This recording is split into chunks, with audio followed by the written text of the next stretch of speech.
O kumusta mga kadunong mundo, balik tayo sa usapang akala mo'y tungkol lang sa ulam. Pero kapag sinilip mo ang loob ng kaldero, bubulaga sa iyo ang isang malalang krisis sa ekonomiya. Ang bida natin ngayon ay karne ng baboy sa China. Oo, baboy lang. Hindi langis, hindi semiconductors, hindi real estate, hindi bangko at hindi stock market. Pero sa isang bansang kasing laki ng China, ang baboy ay hindi lang basta ulam sa plato. Ito ang nagsisilbing thermometer ng kanilang kabuhayan. Kapag nagmahal ang baboy, ramdam ng mga ordinaryong pamilya ang hapdi sa bulsa. Pero kapag sobrang mura naman ng baboy, huwag kang magdiwang agad dahil hindi lahat ay masaya. Diyan madalas nagsisimula ang mas malaking sakit ng ulo dahil may buong hanay ng mga magsasaka, negosyante, pabrika, utang, subsidy at mga patakaran ng gobyerno na unti-unti nang nalulunod sa baha ng sobrang produksyon.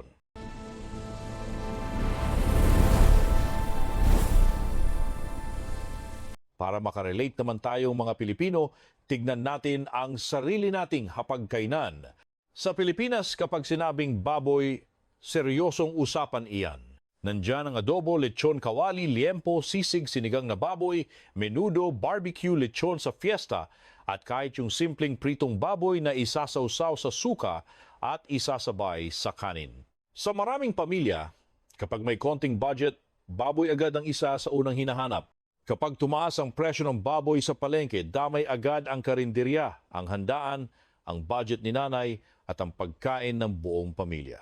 Kaya kung sa Pilipinas pa lang ay usapang pambansa na ang presyo ng baboy, isipin mo na lang sa China kung saan daan-daang milyong tao ang ginawang lifestyle ang pagkain ng pork bilang pangunahing protina araw-araw. Ang nakakaloka ngayon sa China, hindi sila kinakapos sa baboy. Ang problema nila ay ang kabaligtaran, lunod sila sa baboy. Dahil sa sobrang supply, bagsak presyo ang karne. Sa unang tingin, akala mo'y magandang balita ito, sino ba naman ang aayaw sa murang karne? Kung consumer ka, feeling mo, panalo ka. Mas mura ang ulam, mas mababa ang gastos, mas madaling magluto ng masarap. Pero kapag ang presyo ay sumadsad na ng sobra at ang benta ng 1 kilo ng baboy ay hindi na kayang takpan ng gastos sa pagkain, kuryente, gamot, pasahod, lupa, utang at pasilidad, ang murang baboy ay hindi na biyaya. Alarma na iyan. Para kang nakakita ng tindahang laging naka-sale pero hindi dahil generous ang may-ari kundi dahil nalulugi na siya at gusto na lang ubusin ang stock bago tuluyang magsara. Yan ang sentro ng krisis sa China ngayon. Ang presyo ng baboy ay bumaba sa level na matagal nang hindi nakikita. Sa ilang ulat, halos bumalik ito sa presyong parang mahigit 1 dekada na ang nakalipas. Para sa mga mamimili, kakaiba ito dahil sa panahon na halos lahat ng presyo sa mundo ay pataas. Sa China naman, ang isa sa pinakamahalagang pagkain ay pababa ng pababa. Pero para sa mga nag-aalaga ng baboy, ito ay isang buhay na bangungot. Ang problema kasi sa baboy, hindi mo yan pwedeng itago o imbak na parang cellphone sa warehouse. Buhay ang baboy. Kailangan pakainin araw-araw. Lumalaki sila, tumataba, lalong lumalakas kumain, nagkakasakit, at nangangailangan ng espasyo. Kapag oras na para ibenta, kailangan mong ilako kahit palugi. Dahil kung hindi, lalo ka lang lulubog. Dito na papasok ang mas malalim na kwento. Bakit nga ba umabot sa puntong nag-uumapaw ang baboy sa China? Ilang taon nang nakalipas, tinamaan ng China ng malaking problema sa African swine fever. Maraming baboy ang nategi, maraming farm ang nalugi, at biglang sumipa ang presyo ng pork. Para sa China, malaking issue yun. Kapag nagmahal ang pork, nagmamahal din ang pagkain ng ordinaryong tao. Kapag nagmahal ang pagkain, tumataas ang galit ng publiko. At sa isang gobyernong laging gustong ipakita na kontrolado nito ang presyo, ang kakulangan sa baboy ay hindi lang problema sa agrikultura. Isa itong problema sa politika, sa tiwala ng tao, at sa imahen ng Estado. So ang genius na move ng China noon ay simple lang pero super powerful. Damihan ang produksyon, kulang ang baboy, gawa ng baboy. Takot maging dependent sa ibang bansa? E di gumawa ng sariling factory sa loob. Sa papel, mukhang matalino. Kapag sinabi ng gobyerno na priority ang isang sektor, biglang susulpot ang mga dambuhalang kumpanya, LGU, bangko, subsidy, lupa, permit at sandamakmak na pera. Ang dating simpleng pag-aalaga ng baboy biglang naging national project na parang ikaliligtas ng mundo. At dito na pumasok ang plot twist ng kwento, ang tinatawag nilang high-rise pig farms o sa madaling salita, mga apartment para sa mga baboy. Sa China, may mga building na hindi tao ang nakatira kundi libo-libo, daan-daang libo at minsan ay milyong-milyong baboy. Imbes na malawak na farm sa lupa, ginawa nilang skyscraper ang babuyan. Bawat floor, may kanya-kanyang role. May VIP section para sa mga inahin, may delivery room, may nursery para sa mga biik, at may area para sa mga nagpapalaki ng katawan. Lahat may control sa pagkain, aircon, linis, timbang, at pati na rin ang health insurance ng mga baboy. Kung iisipin mo, parang eksena lang sa sci-fi movie ng agrikultura. Pero real talk, seryosong negosyo to.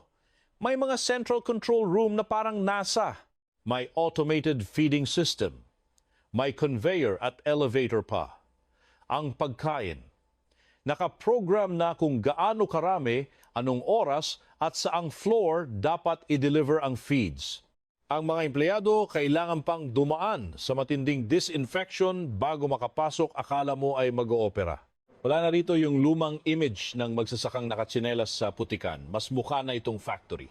Kung dati ang baboy ay galing sa bukid sa modelong ito, ang baboy ay produkto na ng isang industrial machine. In fairness naman, bilib ka sa efficiency. Tipid sa lupa kasi vertical ang design, kontrolado ang diet, bantay sarado ang timbang.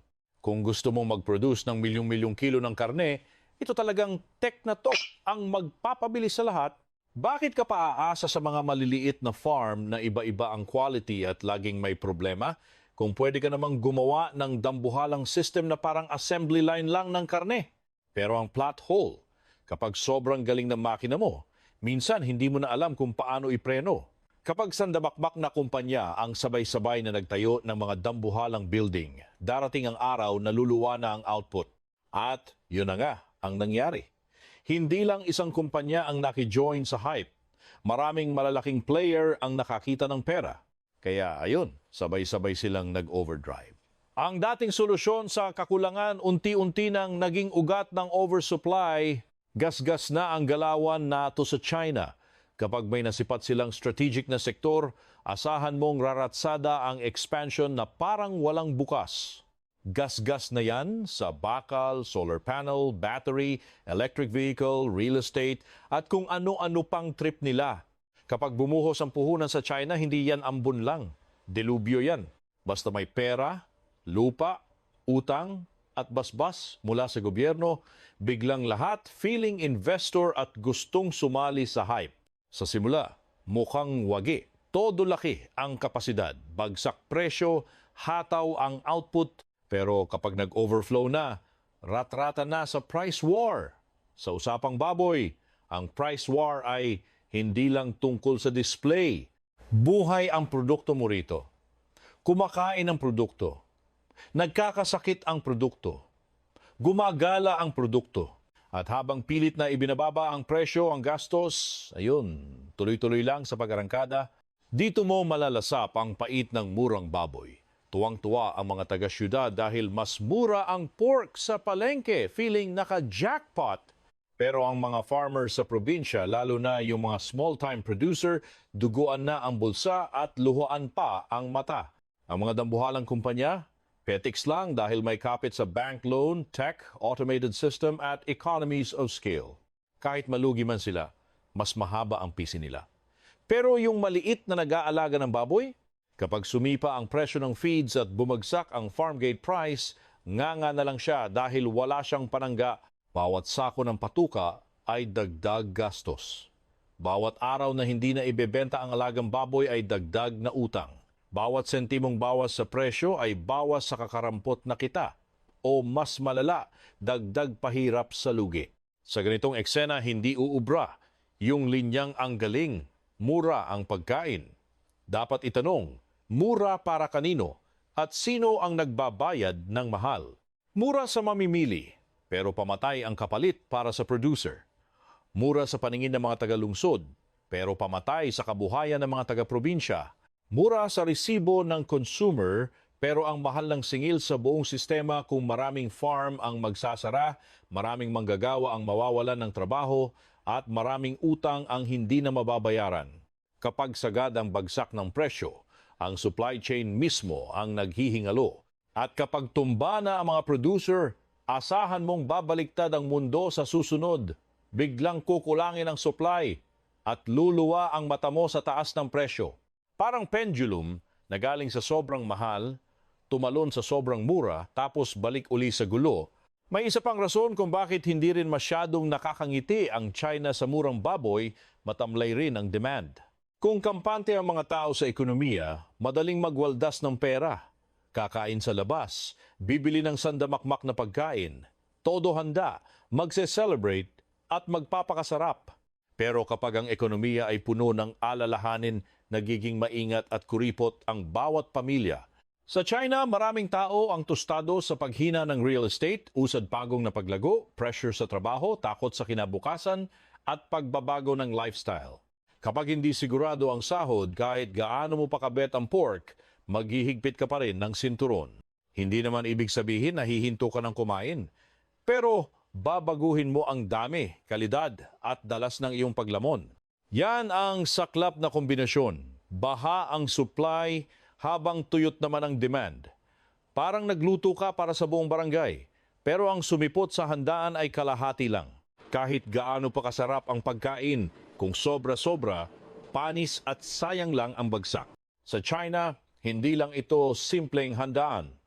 Bilyon-bilyong halaga ng investment ang nakasangla rito. May mga dambuhalang gusaling itinayo, makinarya, automation, mga empleyado, kontrata sa feeds, loan sa bangko, at mga target sa produksyon. Hindi pwedeng sabing, sige, bawasan muna natin bukas. Ang industrial system, kapag uminit na ang makina, may momentum yan. Hindi yan parang tricycle na basta-basta mo lang itatabi sa kanto. Para itong dambuhalang barko. Kapag mali ang direksyon, aabutin ka ng siyam-siyam bago mo ito tuluyang maliko. Heto na naman, kailangang sumausaw ulit ng gobyerno. Dati, todo pilit silang magparami ng produksyon dahil takot na takot magka-shortage. Ngayon, kailangan naman nilang pigilan ang sobrang dami dahil nanginginig sila sa takot na bumagsak ang presyo. Ang gobyerno ay parang traffic enforcer sa gitna ng highway na siya rin namang unang nagsabing bilisan ang takbo. Ngayon, dahil masyado nang humaharurot ang lahat, kailangan niyang sumigaw ng preno. Pwede namang bumili ng frozen pork para itambak sa reserves. Pwede ring pakiusapan na bawasan ang mga inahing baboy. Pwedeng pigilan ang pagpapalaki ng mga pasilidad. Pwedeng sabihan ang mga kumpanya na huwag munang magdagdag ng slot. Pero ang tanong, kapag nasanay na ang mga kumpanya sa dambuhalang operasyon, susunod ba sila agad sa utos? At kung susunod man sila, sino ang unang magpaparaya at magbabawas? Lahat ba ay magiging mabait o maghihintay lang ang iba na maunang matigok ang kalaban nila? Sa mundo ng negosyo, wala namang give and take sa ganyang sitwasyon. Kapag lahat ay nalulugi na, ang instinct ng iba ay hindi ang magbawas ng produksyon. Minsan, baligtad pa. Lalong dadagdagan ang output para lang bumaba ang average cost at masolo ang market share. Yan ang dahilan kung bakit nakakamatay ang oversupply. Hindi lahat ay bayani na kikilos para sa ikabubuti ng buong merkado.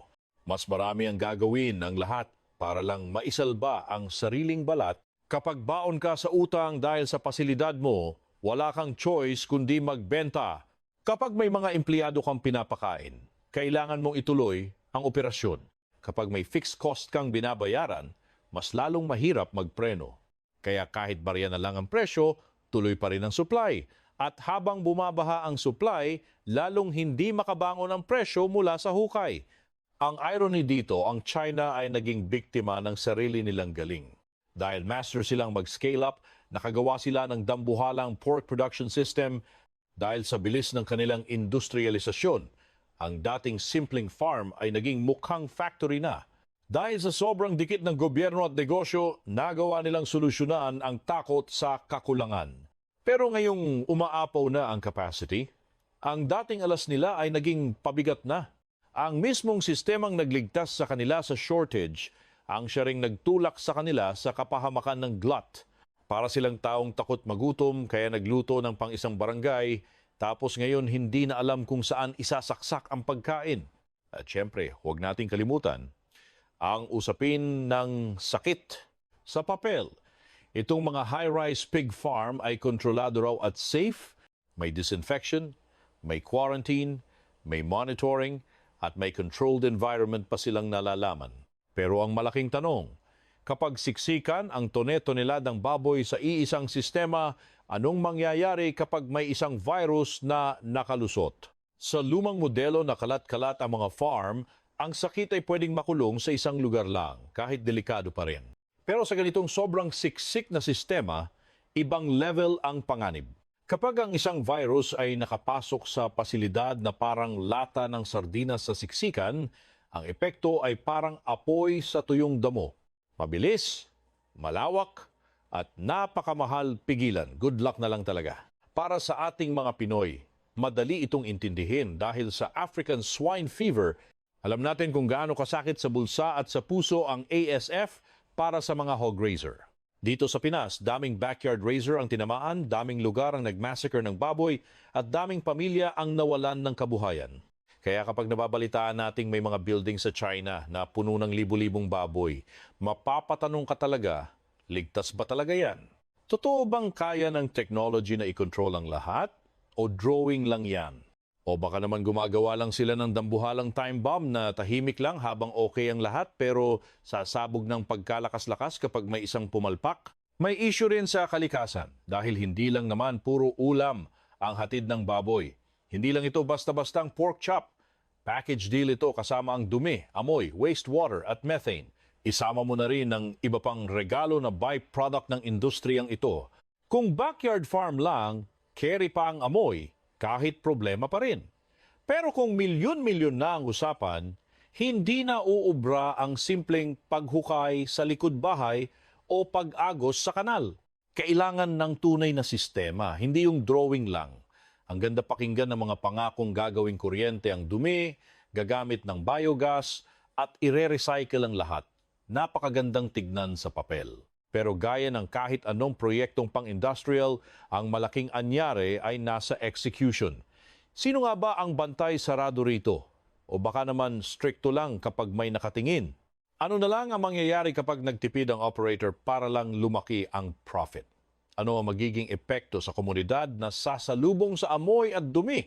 Sa likod ng murang liempo, may environmental bill na hindi mo agad makikita sa presyo sa palengke. Pasok din sa usapan ng animal welfare, ang paboritong topic ng mga sensitibong kaluluwa. Para sa iba, ito ang pinakasensitibong bahagi ng kwento.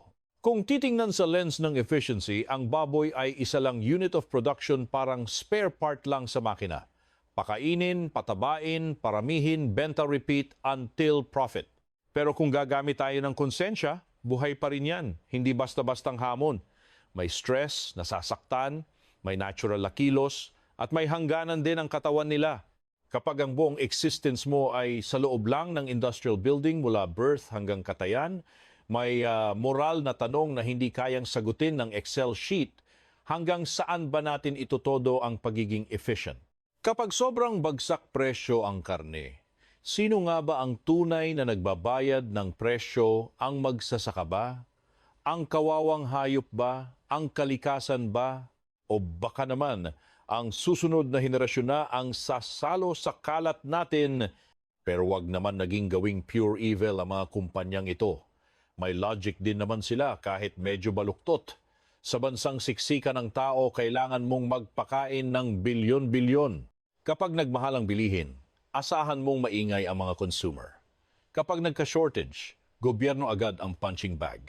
Kapag tinamaan ng peste ang mga hayop, goodbye food security. Kaya huwag nyo ring maliitin ang pressure na nararamdaman ng China.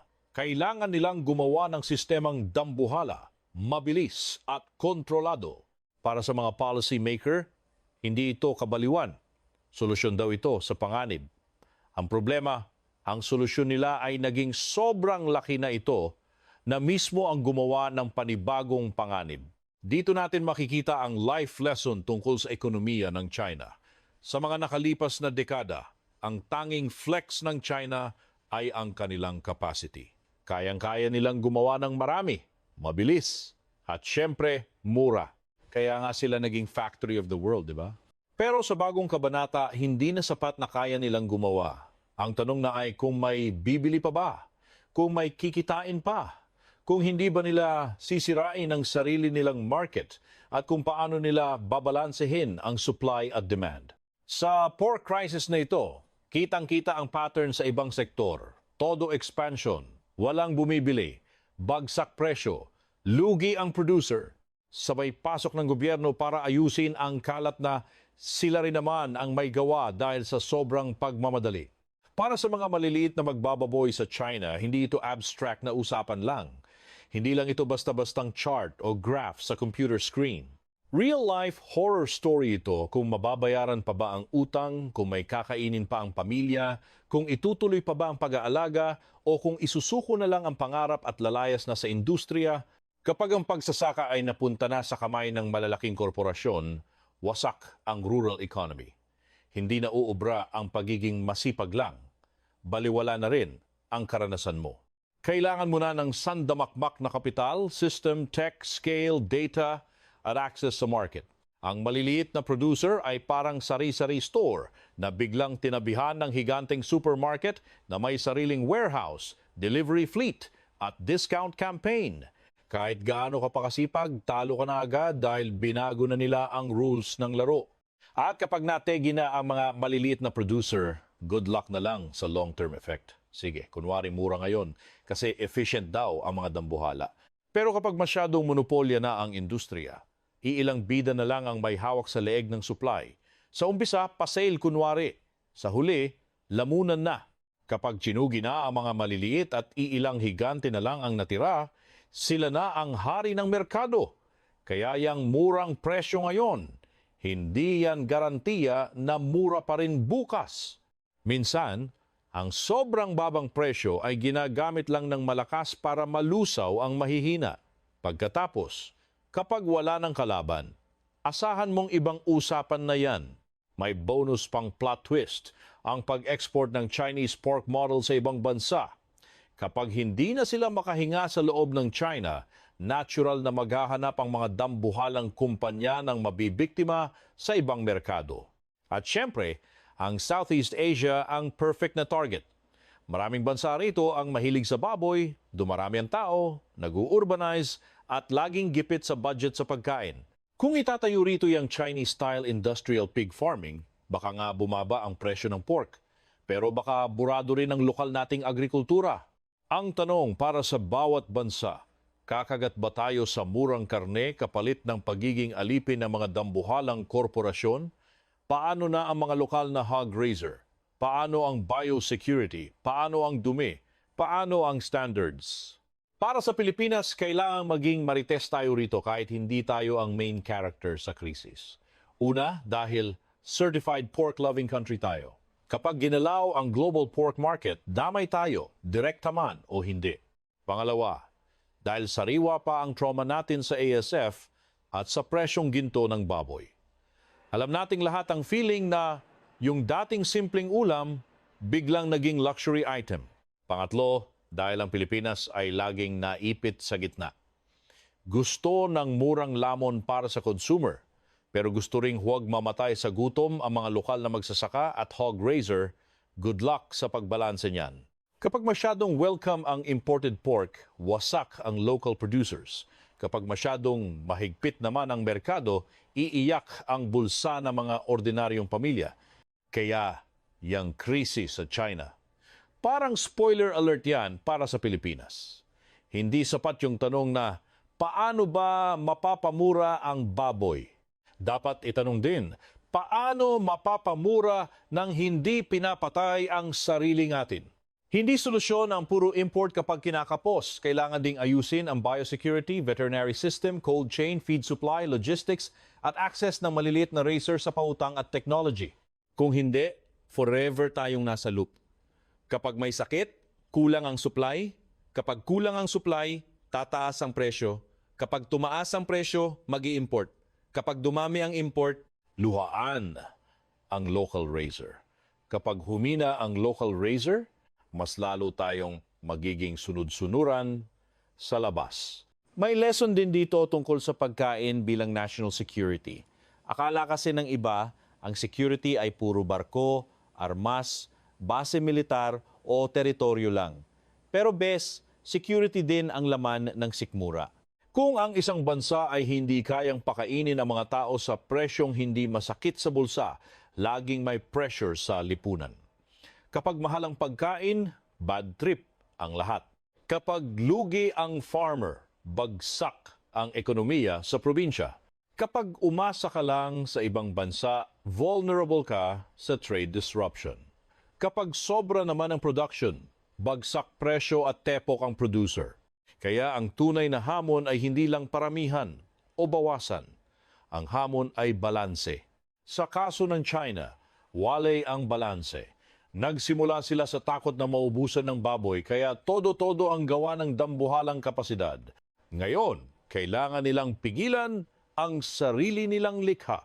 Nagsimula sila sa pagastang bida-bida sa pagprotekta sa consumer laban sa mahal na presyo. Ngayon, kailangan nilang isalba ang mga producer sa presyong pangbasura. Nagsimula sila sa pangarap na food self-sufficiency, pero ngayon, hinaharap nila ang bagsik ng mabilisang industrialization ng pagkain. Ito ang nakakalokong mukha ng modernong krisis. Hindi ka nagugutom dahil walang makain, kundi bangkarote ka dahil sa sobrang daming pagkain sa maling presyo. At dito nagiging interesting ang pamagat natin. Isang krisis sa presyo ng karne ng baboy sa China, hindi ito krisis dahil sold out na sa palengke. Hindi ito krisis dahil pumila ang mga tao para sa pork, baliktad. Krisis ito dahil baha ng pork, presyong kakarampot at dambuhalang sistemang kailangang piliting i-adjust. Kung titingnan mo lang ang tindahan, baka sabihin mo, ayos, mura, pero kung sisilipin mo ang buong supply chain, makikita mo ang mga farmers na lunod sa lugi, mga kumpanyang lunod sa utang, gobyernong biglang nagpreno, at isang industrial farming model na pinagtatawanan ng mundo kung ito ba ang kinabukasan ng pagkain o isang delikadong eksperimento lang. Para sa ordinaryong Pilipino, ang tanong ngayon ay hindi kung dapat ba nating i-copy-paste ang China. Hindi ganoon kasimple ang script. May mga teknolohiyang pwedeng hiramin. Better monitoring, mas maayos na disease control, mas efficient na pakain, at mas modernong facilities. Pero hindi ibig sabihin na kailangang kopyahin ang buong modelong masyadong gahaman at agresibo. Ang mas matalinong tanong ay paano natin gagamitin ang teknolohiya nang hindi pinapatay ang maliliit na magsasaka? Paano natin babaan ang presyo nang hindi ginagawang miserable ang animal welfare? Paano natin palalakasin ang supply nang hindi nagbubukas ng bagong pinto sa sakit? Paano natin gagawing moderno ang agrikultura nang hindi ginagawang disposable ang mga taong umaasa rito? Kaya kapag narinig ninyo na mura ang baboy sa China, huwag agad isiping simpleng good news yan. Sa ekonomiya, minsan ang sobrang mahal ay problema, pero ang sobrang mura ay sakit din sa ulo. Ang presyo ay parang signal. Kapag mataas, sinasabing kulang ang supply o malakas ang demand. Kapag sobrang baba, sinasabing may sumabog, may takot, may lugi, o may sistemang wasak ang balanse. Sa China ngayon, sumisigaw ang presyo ng baboy. Ang sinasabi nito, may sobrang kapasidad, may mahinang demand, may mga producer na naghihingalo, at may gobyernong kailangang maglinis ng kalat ng sarili nitong kampanya. At marahil ito ang pinakamalaking aral.